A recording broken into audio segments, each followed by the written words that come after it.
Hey, this is Jason. Today we're going to discuss the basic unit leader functions for preparing for an OA unit election. I've already logged into the application, and as you can see, the main page shows that I'm registered in Troop 200. I'm going to click on the Unit Leaders menu to go to the menu, and then I'll click on My Eligibility.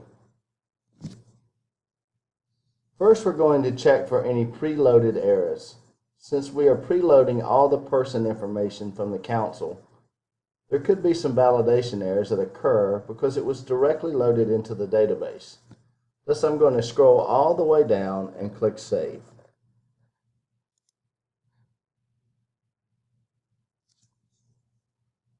This page posts a complete person record, even though all the information is not seen on the screen.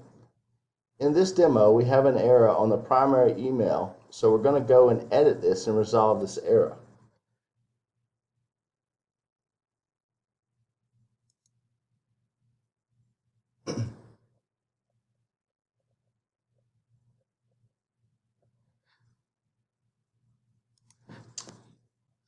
The primary email address is missing an @ symbol.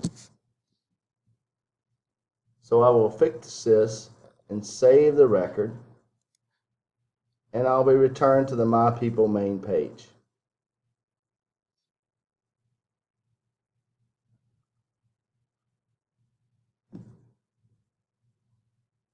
I will click on Unit Leader and My Eligibility again.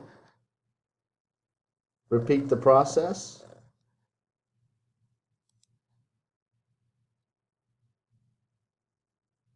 And now you can see that all people updated, and I get an updated complete message. So now I know that all preloaded errors have been resolved. I want to talk briefly about the My Eligibility page. It was designed for active, non-member youth. By default, adults and inactive people are not displayed on this page, as it focuses on the youth unit election. I will go back to the My Eligibility page.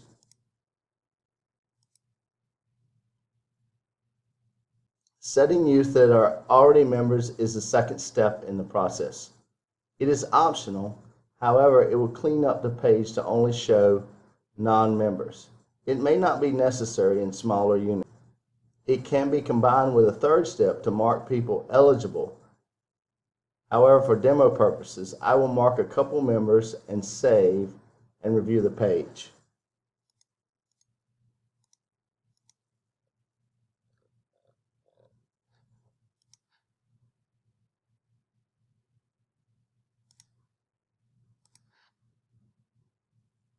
Now you can see that Nicholas Boone and Maverick Bratcher have been removed. If someone is marked as a member by mistake, simply go into the My People page and change them back to a non-member. Finally, I will demonstrate marking the scouts eligible for the election and clicking Save, so I will be returned to the main page.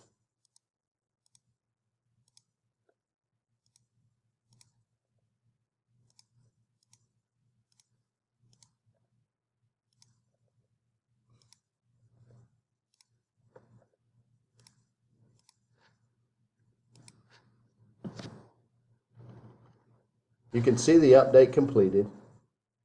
I will go to the Unit Leaders menu again, and I will select Unit Ballot. I can now verify that all eligible scouts have been marked for the election.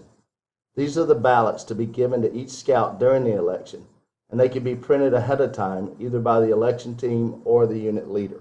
Next, I will go back to the Unit Leaders menu, and I will click on the Unit Election Completion Report. This is the final report that will be submitted with the ballots to the council office. After the election, the elected scouts should be selected on this form and signed by the unit leader and the election team. There is also space to record the number of ballots turned in, the total size of the unit, and the members present. A copy of this form should be left with the unit leader, but one needs to be with the election team so they can do the final recording of who was elected in the system. It should also be turned into the council for record keeping. And that's it for preparing for your unit election. Adults can also be marked eligible in the My People page. I will go back to Unit Leaders, and I'm going to select My People, and this time I'm going to sort by youth or adult. bringing up all the adults in my unit, and I'm going to edit my person record and select the ones that are eligible, and then click Save. I'll go back to the Unit Leaders menu. I'll select Unit Election Adult Completion. As you can see, my eligible adults are now printed on the Adult Completion Report.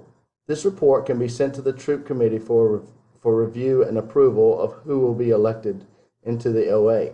Once they are approved by the Troop Committee, it can be selected and then turned in the Council for processing. This concludes this demo for Unit Leader preparation for unit elections. Thank you.